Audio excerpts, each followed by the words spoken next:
listening to the home of cool, irreverent, and entertaining talk, right here on LA Talk Radio. You're listening to The Art of Love with your host, Lucia, right here on LA Talk Radio.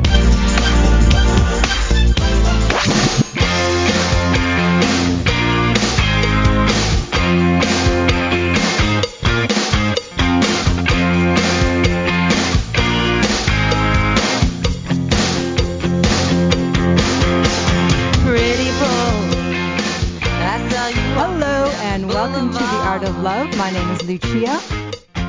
I'm your host and a dating and relationship expert, and I'm here to entertain, educate, and enlighten you about love, dating, and relationships, take your calls, answer your emails, and speak to authors of books which I find interesting. And today it's 2 for the price of 1. That's right. I have 2 guests. Later on in the hour, I will be speaking with Marina Zbrocki. She's got a book called Stop Looking for a Husband, Find the Love of Your Life. Couldn't agree with you more. But before that, I have a second-time guest. She was on almost 5 years ago, as I was saying to her off the air, when I had just started doing the show. And I totally enjoyed her first book, which was You Lost Him at Hello. It's, of course, Jess McCann. And she's come back with yet another book, and it is called Was It Something I Said? The Answer to All Your Dating Dilemmas. And the website is, of course, jessmccann.com. So welcome to the show, Jess. Hi. Thanks, Lucia. Well, glad to have you on. I remember the last time I loved your book so much that I read every single word, and I'm not kidding.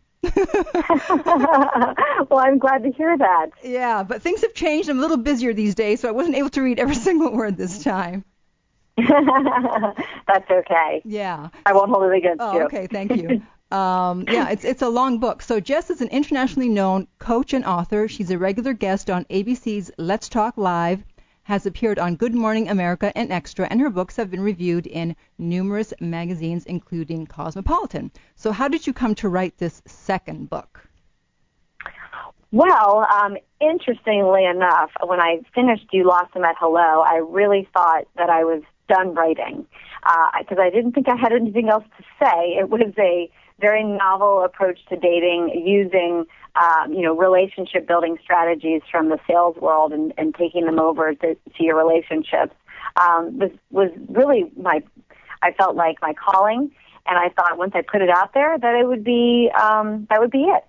But I wasn't prepared for how many emails I got from that book. Emails telling me they liked the book, but also that they had that readers had questions, very specific questions about how to apply the techniques, or very specific little detailed questions about texting or responding, or what do I do in this situation or that situation. Everybody felt like they had a very specific situation that they needed help with that they couldn't figure out for themselves. And so when I was getting all these emails in, I thought, and I got a lot of emails that were very repetitive. I'd have somebody in New York ask me, a certain question, and then I'd have somebody in Australia ask me the same question. Mm-hmm. And I thought, I'm writing. I would write all these people back. Obviously, I tried to get to everybody. And at one point, I just stopped and thought, I'm getting the same question a lot, and instead of writing it over and over again, writing the answer over and over again, that is, I should just write a book, put all the questions I'm getting in this book so that people can just read it and really have just sort of like a playbook whenever these little things come up. Because in the world we live in today, things like texting and dating and hooking up and social networking, all these questions are just, they're going to come up in everybody's life because of the world we live in today. So that's how the book came to be. Wow. So you got married since the last time we spoke. Did you use the techniques you talked about in your first book to get yourself married? I absolutely did. And it was funny, Lucia, because once my first book came out, I wasn't married. I wasn't dating my husband. I was kind of dating. I had a couple guys in my funnel, so to speak. And when the book came out, people were asking me, well, you're not married. And I thought, I've been so career-oriented that I really need to start thinking about my own love life. And, I better use my techniques to get, find that great love, because, geez, if I'm writing about it, I should be able to do it myself, right? And that's exactly what happened. I decided at 30 years old, I thought, I really do want to find that guy. I wasn't husband hunting because I was very happy being single, but I really did want to find that partner and that great love. So it took me 9 months of doing my techniques to the T. Wow. And then I found my husband, and we started dating. All right. So let's talk about some of the questions you answer in the book. So, you cover a lot of dating ground, but today I want to focus just mainly on texting and Facebook, since that's what most people are concerned about. So how can a woman get a guy to call instead of text? Oh, gosh, yeah, and I get this question so often. Mm-hmm. And, here's the thing about texting. The reason guys text, number one, of course, is because it's there. And, they text usually because they don't want to be rejected on the phone. It's easier to get rejected over text messaging by not having a girl answer. So I try to tell women not to hate on the text, because a guy is just trying the best way he can to reach out to you. But after a while, it does get a little tedious to have these long, drawn-out conversations over text. And women want to hear the guy's voice. They want to be called, and that's totally understandable. So what I suggest is the reason a guy usually texts all the time and communicates that way is because you are telling him that's how you like to be communicated with, by texting him back right away and by texting him long and lengthy text messages. So what women have to do is stop doing that. Mm-hmm. Stop texting back right away. Stop being so responsive, and stop being so detailed in your text messages. You need to let hours go by. Oh, I didn't see this text. Because, you're busy. You've got a life. You're not glued to your phone, hopefully. And then you text back something very short and simple. I talk about the KISS principle a lot in my book, which is keep it short and simple. So if he asks you a question, text very few words back. And you can even say, that's, I'd love to, talk to you all my day. Give me a call when you're available. You can say that, too, over text. It's okay if he's texting you to then tell him that you want to be called. So, but the reason that they usually text so much is because you're texting back. So they're going to just keep going with what works for them. Right, exactly. Okay, so how about when a woman starts dating a guy, how can she tell whether he likes her or he's just looking to hook up? Oh yeah, that's like the jackpot question, because women want to know this. I mean, this is Googled over 100,000 times a month. Wow. Does he like me, or is he looking for a hookup? It's a very popular question. And I tell women all the time that you can't tell if you're hooking up with a guy, if he likes you, if you started your relationship with the hooking up. You have to go out on a date first. You have to get to know him first. And you have to see him and get to know him without hooking up to know if he really likes you. But unfortunately, in this day and age, that doesn't really happen. We hook up first, and then we wonder, well, is he just hooking up with me, or does he really like me? So in the book, I talk about, some of the things that you can do to figure out if he is just hooking up with you or if there are genuine feelings there. The first thing I say is that you have to break the pattern. You have to break the pattern of hooking up. So the next time you, let's say, for instance, your pattern is you meet him out, he texts you and says, oh, come out to this bar, let's have a drink and meet up with my friends, and that's something you usually do. And then you go back to his place and you hook up and spend the night. Well, you can still meet him at the bar, but you need to rewrite the ending. You need to tell him at the end of the night, oh, I'm actually going to go home to my house. So you're breaking the pattern. But then you tell him, but if you want to, go on a hike this weekend, or you want to get together for, lunch, let me know. So you're sort of like balancing the negative with the positive, so to speak. And he might be thrown off because you're not coming back to his place, but you're redirecting him. You're telling him, I'm not going to do that, but I do want to still see you. And if he's really interested in you, he'll bite. And if he's not, if he is just interested in hooking up with you, then he might not. But, you only have two choices, and that is to keep hooking up and worry that he's using you, or to stop things, stand up for yourself, and go after what you really want, which is a relationship. All right, you tell him, Jess.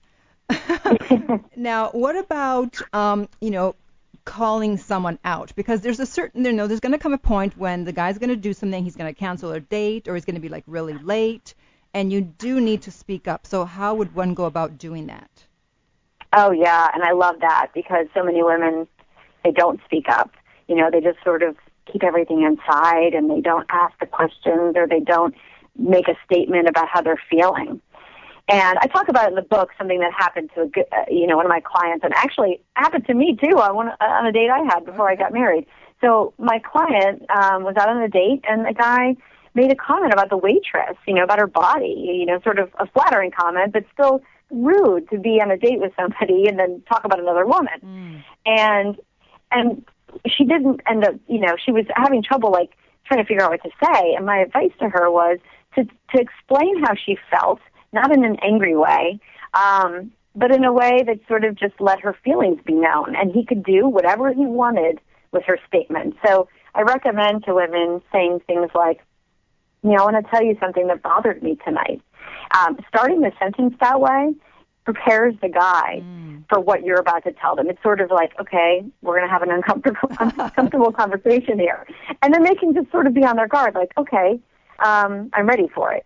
And then you say something like, well, it really bothered me, the comments that you made about the waitress, really kind of didn't sit well with me. And then you just let the silence take over from there. You don't have to say anything more than that. It can be a very short, simple statement. And then let the silence sort of take over so that he has to, like, feel sort of awkward in that moment, just like how you felt awkward when he did something rude or unnecessary. And then let him be the first one to say, oh, I'm sorry, I didn't realize that, or I didn't notice. And some guys will be jerks. I mean, there are guys out there that really are defensive and egotistical, and those will defend themselves. Oh, you're being irrational. Oh, I just meant it as I was just being funny. And, those kind of things are telling. If a guy sort of brushes off your feelings, that is a red flag. And you have to be aware of that. So, standing up for yourself is good, but really listening for his response is even better because it's going to tell you something about him. Exactly. So moving on to everyone's favorite, that's Facebook. Yeah.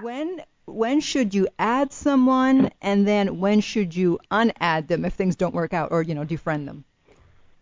Oh, right. When should you add someone? Well, people are like Facebook stalking, Google stalking people, potential dates before they go on the date.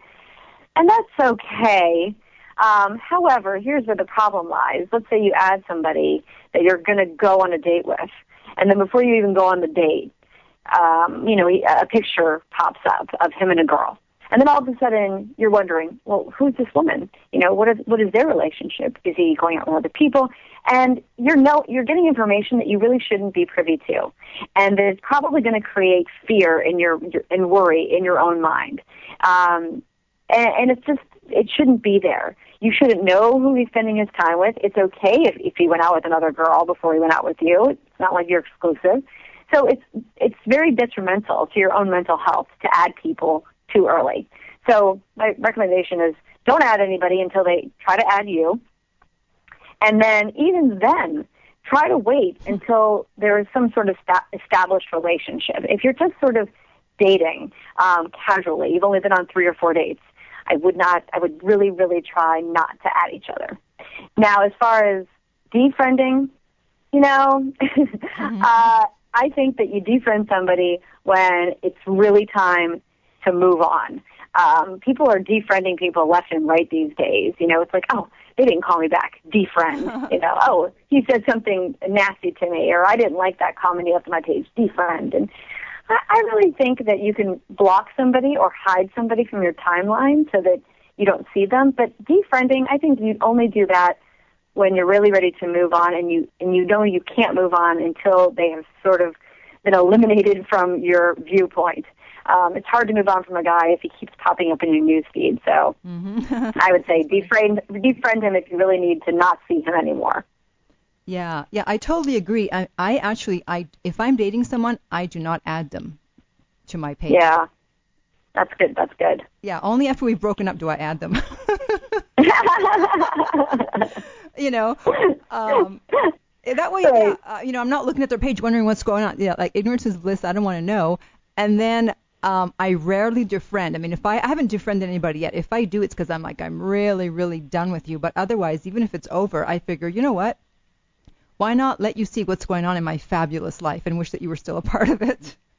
Sure. And if women are like you and they can handle that, some women can't. They get very obsessive with checking the guy's profile. But if you don't care, if you're like, I don't care what he's doing, I want him to see how I'm doing, right. Great. More power to you. Okay. So now the whole Facebook status, they say it's not really official until it's Facebook official. And I know a lot of women have the issue of how do I get this guy to change his Facebook status to in a relationship? So what do you think? Well, I definitely think that no relationship is official until you have made your debut on Facebook. Because, that is, the day and age that we're living in. It's really, really tricky. But I will say one thing. The first thing that you have to make sure of is that you've talked about your relationship offline before you decide to go public online. So before you bring up the conversation of let's change our status online, you need to sit down and have that talk about exclusivity.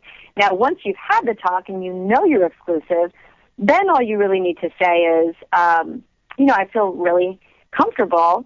And I had this in the book. The great thing about the book is that I give you word-for-word advice about how to approach these conversations, because some women do need that tool to sit down and have that conversation with a guy. It's hard for them. So I write exactly what to say and how to say it. So in the book, I tell women, say something like, I feel silly having my Facebook status set to single because I'm so happily involved with you. So I think I'm going to change it. Would you mind changing yours at the same time? And he should have no problem with it if he is, in fact, a frequent Facebook user. Some guys might say, you know what, I don't really like broadcasting my business and who I'm dating online. Now, that's fine, and some people really do mean that, but you want to trust but verify that statement, which means you say, okay, that sounds good, but then you go back and verify that he doesn't have anything else going on his Facebook page, because if he says, I don't like broadcasting my business, but then he has pictures of where he's been, and, all his family members are tagged, and, he updates his status every 5 minutes, well, then he's not being honest. He's trying to keep that one aspect of his life private, but everything else is, good to be put out there.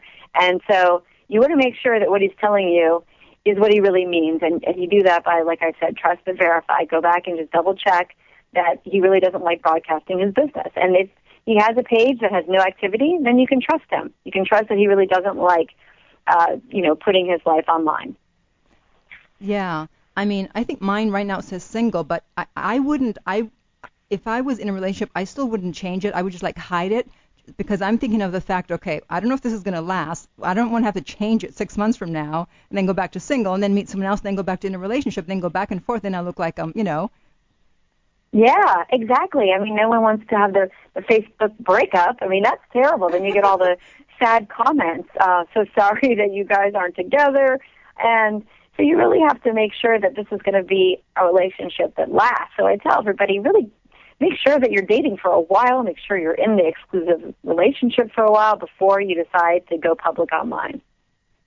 Right. I totally agree. Now, what about the old, having, you mentioned pictures of the ex. That can cause problems. Yes. That can cause a lot of problems. And a lot of people ask me, can I ask my boyfriend to take the pictures down? And yes, absolutely, you can ask somebody to take pictures of an ex-girlfriend down. But what I tell people first is make sure that he knows that they're up there in the first place. Because sometimes you get so many pictures, you're tagged in so many pictures, you upload so many pictures that you don't realize 7 years later, oh, there's a picture of an old girlfriend in there.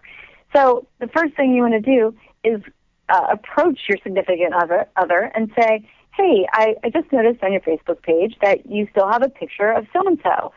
Did you know that was still there? Because you could be totally surprised. He could say, absolutely not. I did not realize that was there. Let me go ahead and take that down. And then your problem is solved.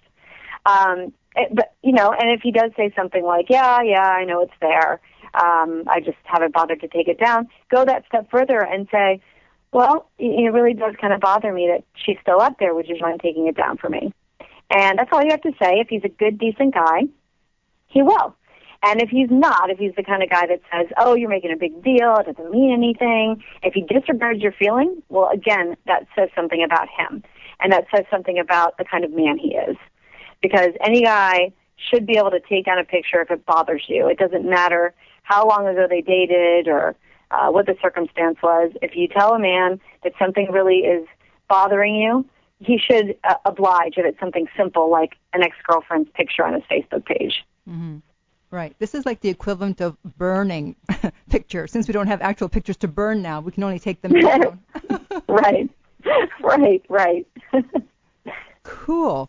Well, all right. It's been a pleasure having you on yet again. Not many people get to come on twice. Oh, gosh, I'm flattered, and thank you so much. I think it's great how you have lots of authors on and talk to lots of authors and give people lots of perspective, and congratulations on, 5 years and running. Well, thank you very much. So, again, the book is Was It Something I Said? The Answer to All Your Dating Dilemmas. The author is, of course, Jess McCann, and the website is jessmccann.com, and we'll have the link to the book, to the Amazon link on the LA Talk Radio page. So, Jess, it was great speaking to you again, and all the best. Okay, thanks, Lucia. Take Have care. A good night. You too. Bye-bye. Okay, bye. All right. And now I'm going to call my second guest, who has an Italian first name, although I don't know if she's Italian. It's Marina. I'll find out. I'll ask her. Because if she's Italian, I have a song to sing to her. I'll sing it anyway. All right. Her name is Marina Sbrocchi. The book is Stop Looking for a Husband, Find the Love of Your Life. Hello. Hey, Marina. Welcome to The Art of Love. Hi. Thank you for having me. My pleasure. So, a little bit about Marina. She holds a Bachelor of Arts in English Literature from Ohio State University. She's appeared as an actress in movies, TV, and commercials. And I'm assuming this is your first book. Yes. Perfect. Now, I don't know if you heard me, but there's actually a famous Italian song named Marina. Yes, I do know that one. Yeah, my family is, I'm 100% Italian on both sides, so I do know. Okay, that's what I thought. Okay, yeah, because as I was preparing the notes today, I started singing that song. I'm like, wait a minute. It's pretty funny. I have heard it. Yes, yeah, my mom loved that song. Yeah, it's like all of Italy knows that song. So how did you come to write the book? Well, I came to write the book after I got divorced. I started to really be introspective about, what was the actual reason. I did that, I did that via counseling before, but I just decided I just completely married for the wrong reasons. And as I looked around at a couple other friends that are getting divorced and a few relationships, I realized that I was not the only person that had married for the wrong reason. And so that just kind of stuck in my head. And then when I was out, not looking at all, I met the person who is the love of my life. And that just got me thinking, wow, I should probably write a book about this. And, because so many women make this mistake. And I actually was very lucky when I got divorced. I actually had a very, very nice divorce. Mm-hmm. We had 2 children. We get along beautifully. I can tell you that my kids are no worse for the wear, and we are a rarity in that. So also in writing that book, I'm hoping that if we can stop people from marrying for the wrong reasons, you can probably stop a few of the divorces in between, which then if that divorce involves children, and it's usually very nasty and very bad for the children. But if you could kind of, be proactive and stop it before it starts, you might be able to eliminate some of that heartache down the road. Yeah, I remember I was speaking to someone once, and they had gotten divorced. So I said, why did you get divorced? And she said, well, we dated for 5 years, and it just seemed like the next logical step. So, yeah, sometimes it's just, if it's not meant to be, I think we want to force it because, in my head I went through all the reasons why. I don't know, why shouldn't I? He's a really nice guy. He's smart. He's good looking. He has a good job, and you just think in your head, why shouldn't I like him? And what we're, I guess, missing is that, or at least I was, is that I was madly in love with them versus just loving a person, because you care about them. Mm-hmm. So there's two different kinds of love there, and to differentiate what that true romantic love is. Yeah, absolutely. Otherwise, we'd just get married. We'd be getting married left and right all the time. Exactly, and you've got a roommate. Yeah, so you just mentioned, you'll probably meet the man of your dreams while you're out doing something you love, and if you're trying to make it happen, you're actually wasting your time. Exactly. So I just think if you force, guys can smell that desperation when girls are out on the hunt and that's all in their mind. And I've probably been that girl before where you go out and you're on a mission, we're going to find somebody. And it usually ends up, nobody to find. And that's because I think it's just way too obvious. And you're just looking for the wrong things and you're also missing out on your actual life. So if you're out with your friends and all you're doing is looking for guys, you're forgetting about what you're there for, which is the friendship and things that you do. And I think guys notice when a woman is actually interested in something else that is more attractive than the girl who's on the hunt for him.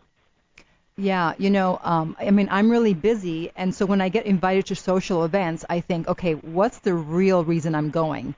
And more often than not, it boils, because I'm single, it boils down to, well, maybe I'll meet someone.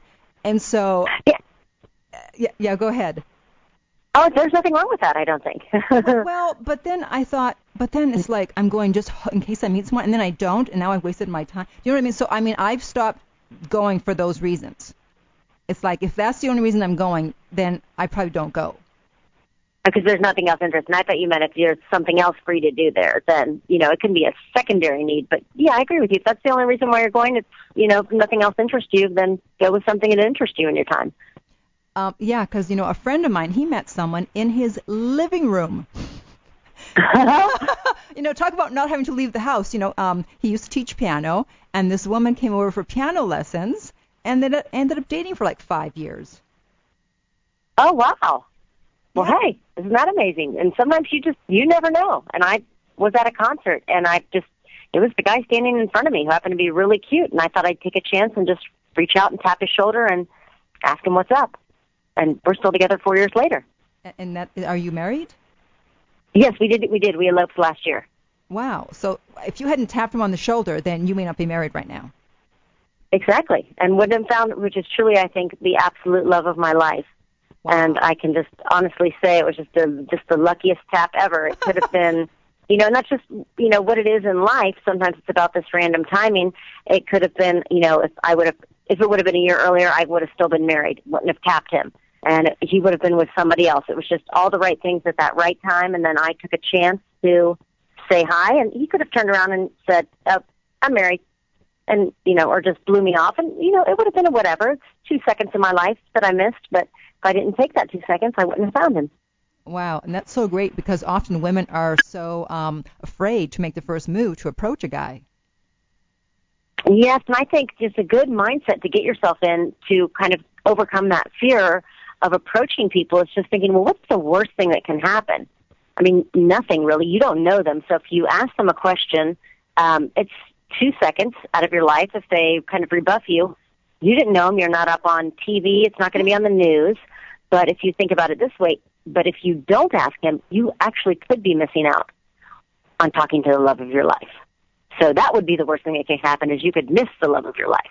So if you refocus your mind that way, then you would, you wouldn't dare to not approach someone. Exactly. Now, in dating, you talk about the big picture, and you said that if you fixate on all the little details, then it's not going to work out. Yes, I believe that. If you're just focused on, I have to date somebody that went to an Ivy League school. I mean, is that really that important to you? In your lifetime, it has to be somebody with brown hair. They can't have a mustache, or they can't have facial hair. I mean, and there are just women who are just crazy, crazy picky that way. And there was, a girl even that was one of my clients that met a guy, was really nice, he was cute, she liked everything about him except for when he got her a drink, he didn't bring a napkin, and she just considered that awful manners. Oh, my God.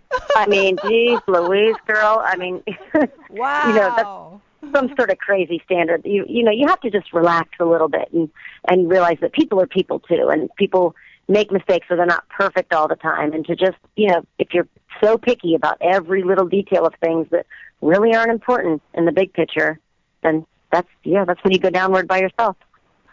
Yeah, and I've seen a lot of examples of that lately. Like a friend of mine told me about her friend who was dating a guy, and the guy had a tattoo, like his wedding ring was tattooed from his previous marriage, obviously. And she wanted him to get rid of it, and I don't know, I can't remember the exact story, but he didn't want to get rid of it or something. And so instead of just trying to find a happy medium, she stopped seeing him. But it's like, first of all, it doesn't totally come off even if you tattoo it over it. And they could have put a big ring on it, or they could have done something, but it just seemed like a small thing to me to break up over. I think so, too. And if you think about what you really want at the end of the day, do you want somebody that 50 years from now you're going to be having a blast with still, just hanging around, even if you're just sitting on your front porch? If that's what you're looking for, then you should overlook those little details. But if you just want somebody who's going to look good and can wear a super skinny ring and you don't want to see a tattoo behind it, then, get yourself out of the shallow end, because that is never going to give you lasting love if that's what you're looking for. No. And then another friend, she was dating someone, and they got along really, really well. And when she started telling me about him, I thought, oh, maybe this is the one. She finally found the one.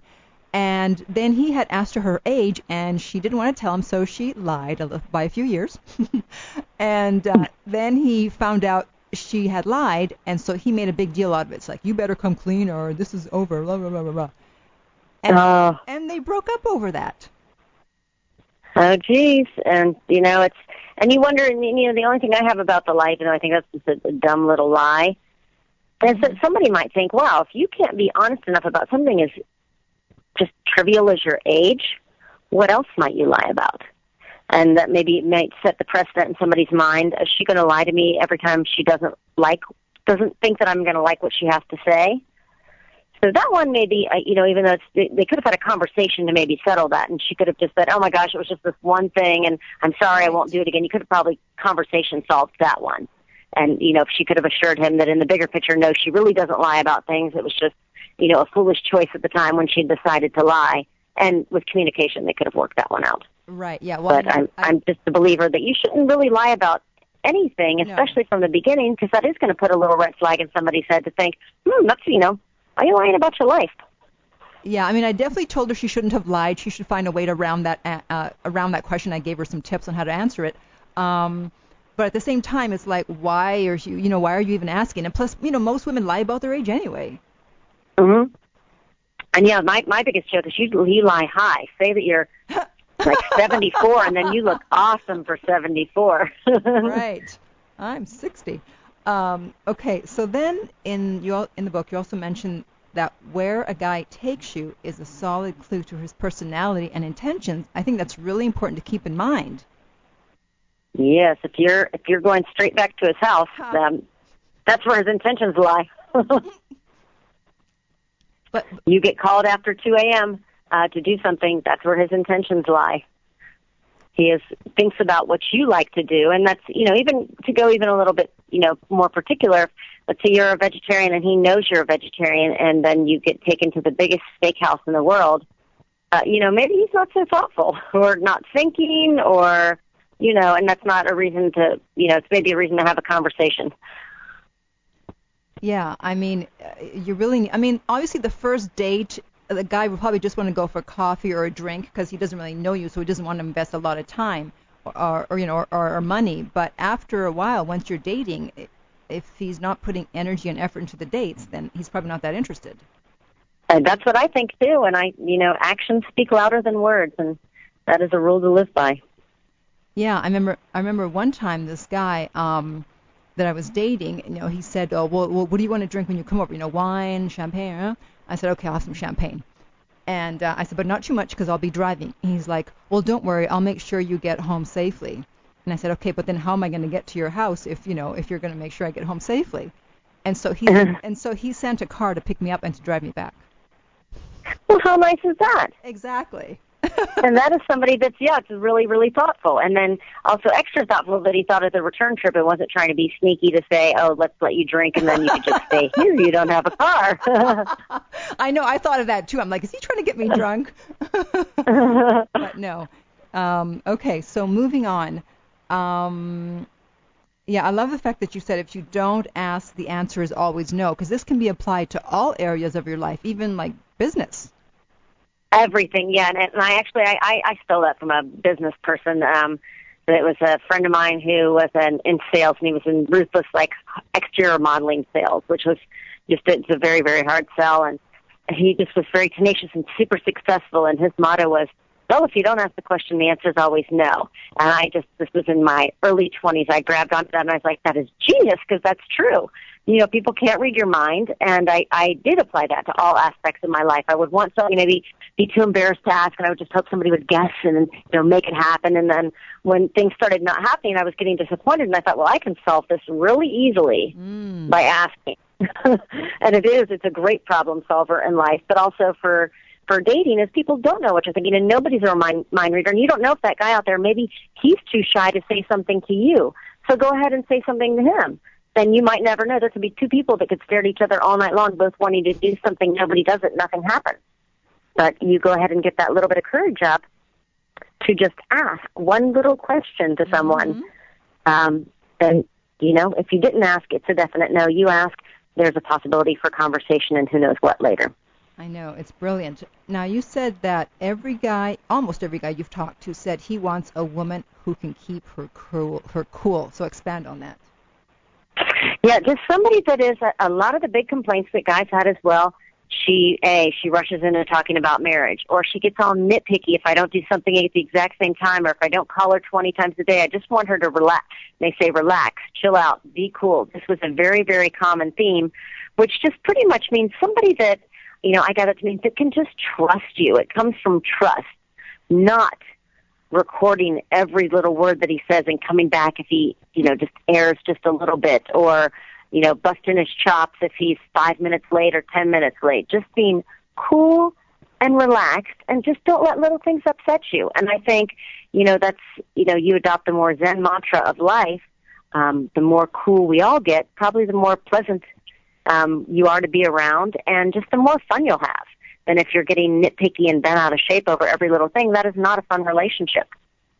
No, and if you're going to be spending your life with someone and married to them, there's going to be a lot of things that are going to come up that you need Yes, and so you might as well be a little bit cool about some stuff, and I guess, save it for the big things is what I think.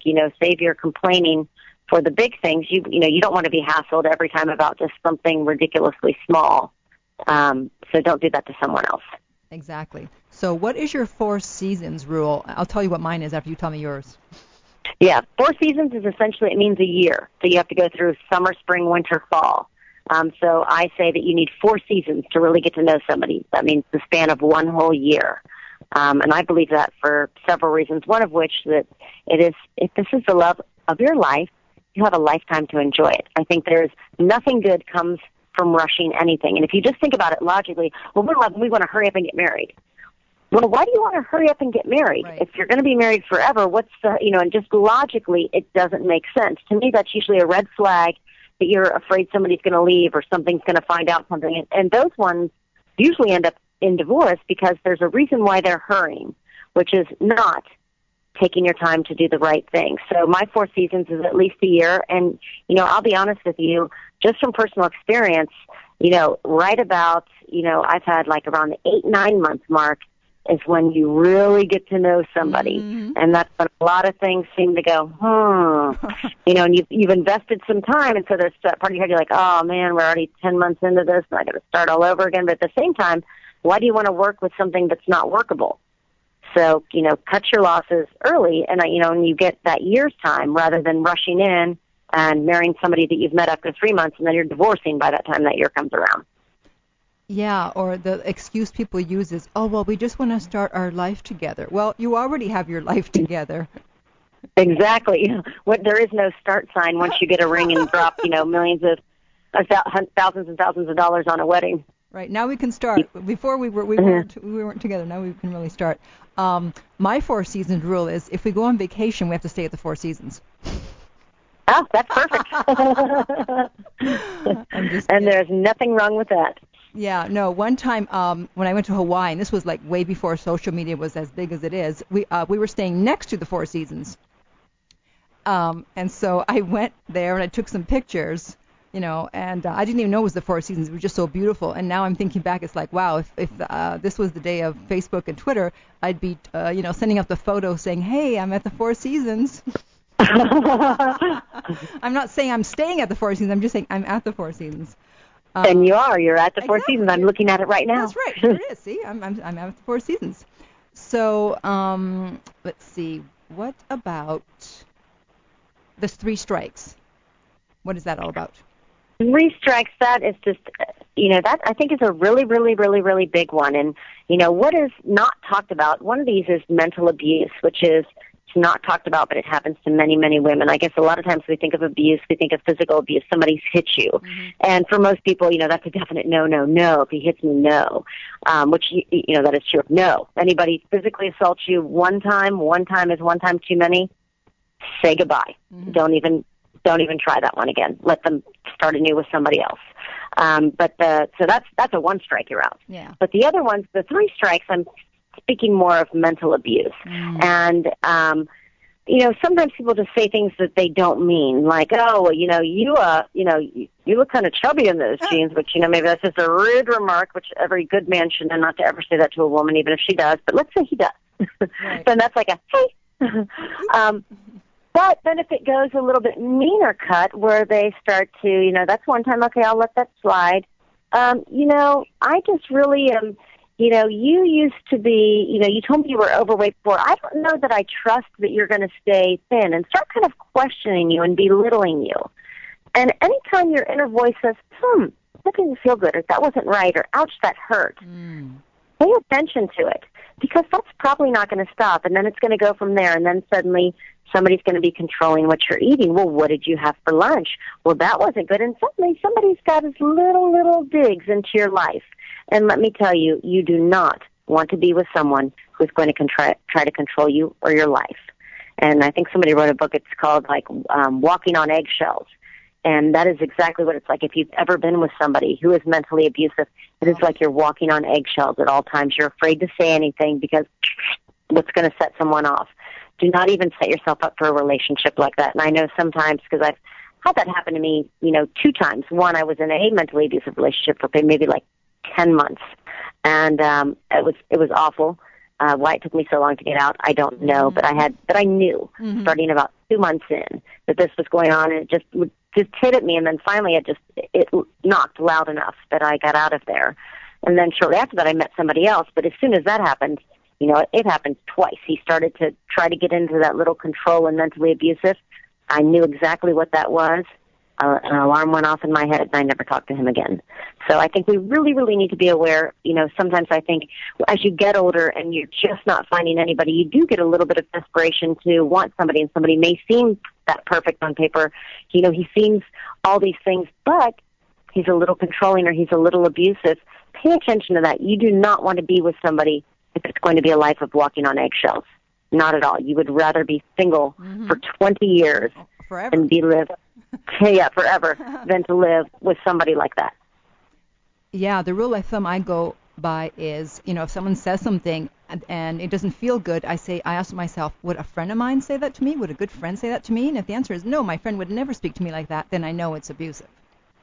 Oh, that's beautiful. I think that should be definitely the bar right there. If you know a good friend wouldn't say it, then it shouldn't be said. Absolutely. Okay, so then finally you say take marriage out of the picture. What do you mean by that? Well, I think if that's, what people just have in their heads the whole time, and what I think they're mixing up kind of wedding and marriage, that husband word. Mm-hmm. And they're thinking of, okay, it's somebody that can always be there with me, and we can have kids, and have a Christmas card, and a house, and cars. And it's that picture is what you have, which are all those material things, or these little just placeholders in life. Kids aren't material per se, but these are just little placeholders, and that's what people want, is that. But take that completely out of the picture of the head and reword it. think of your love. What is it that you want? Do you want someone that's going to enjoy traveling with you, that is going to get your humor, that's going to like to have people over a lot, to be in, whatever these things are that you want, somebody that's honest, that's kind, that's caring. Rewrite your list like that and make your end picture be, I picture, me and the love of my life being 80 years old and walking along the beach just holding hands. And that's what I picture as my perfect, not as this, husband and we both have Mercedes and, this goes on. That is what too many people focus on. I've got this big, beautiful ring. Just forget that. Throw that away. Forget about that piece of paper and just think what it is that you really, really want, which are those values and that relationship with that person. Make that your main focus. Drill that into your head. Think about that every night before you fall asleep. Just, for a second, just put that in your brain. And that is what you will more find versus just searching for something that's going to maybe just fill those placeholders in your album, but it's not going to be really very fulfilling. Right. You're trying to fulfill everyone's idea of what your life should look like. Yes. And if as you get on, and it's easy to say if you've never done it, it's the things that we want to do, that beautiful dress, that ring, that walk down that day of, it's just in a lot of women's minds. But, really, it's a day, it's a party. And an actual marriage actually takes communication, it takes work, but it also takes having common interests and love and respect for one another. And if you don't have any of those things, it doesn't matter how big and beautiful your day is or how big your ring is, it is not going to work out. Perfect. All right. Well, thank you so much for being on. The book. Well, thank you for having me. Yes, absolutely. So the book is called Stop Looking for a Husband, Find the Love of Your Life. The author, of course, is Marina Zbrocki. And the website, of course, the same, stoplookingforahusband.com. Thank you so much for being on, and all the best. Okay, thank you so much. Okay, have a good night. Take care. Bye. Bye-bye. All right. 2 for the price of 1. So before I go, I want to thank my guest. Of course, the first one was Jess McCann. The title of her book, Was It Something I Said? The Answer to All Your Dating Dilemmas, jessmccann.com. And then Marina Zbrocki, Stop Looking for a Husband, Find the Love of Your Life. The website, stoplookingforahusband.com. And now I'll give my credits. If you have time after going to all those websites to go to mine, mine is theartoflove.net, where I update with the latest news, and I have my articles there and videos, and you can submit a question, you can sign up for coaching, you can do all kinds of things. So that's theartoflove.net. My book is luciaslessonsoflove.net, and that's the website, and the book itself is Lucia's Lessons of Love. An expert answers the most asked dating and relationship questions, and that is at lessonsoflove.net, where you can also get a free excerpt. And then there's one more for the guys who are into older women, also known as cougars. I put together a recording, How to Catch a Cougar, because much like Jess always gets the same questions from women all around the world, I was getting the same questions from guys, cubs, interested in dating older women. Where do I meet them? How do I approach them? Blah, blah, blah. And so instead of just copying and pasting the answer all the time, I said, let me make a recording, and then I can just send that out when they ask. And I didn't want to write a book because I hate writing. I'm admitting it. I didn't want to write it. So I said, hey, I'll record it. And plus, a lot of people, they're listening on their iPods and iPhones and all that these days. So it's good to have a recording. And, of course, a free excerpt is also available there. You got to give everyone a free sample, right? And that website is howtocatchacougar.net. All right. Thank you so much for joining me today. And until next time, remember that love inspires, empowers, uplifts, and enlightens. You're listening to The Art of Love with your host, Lucia, right here on LA Talk Radio.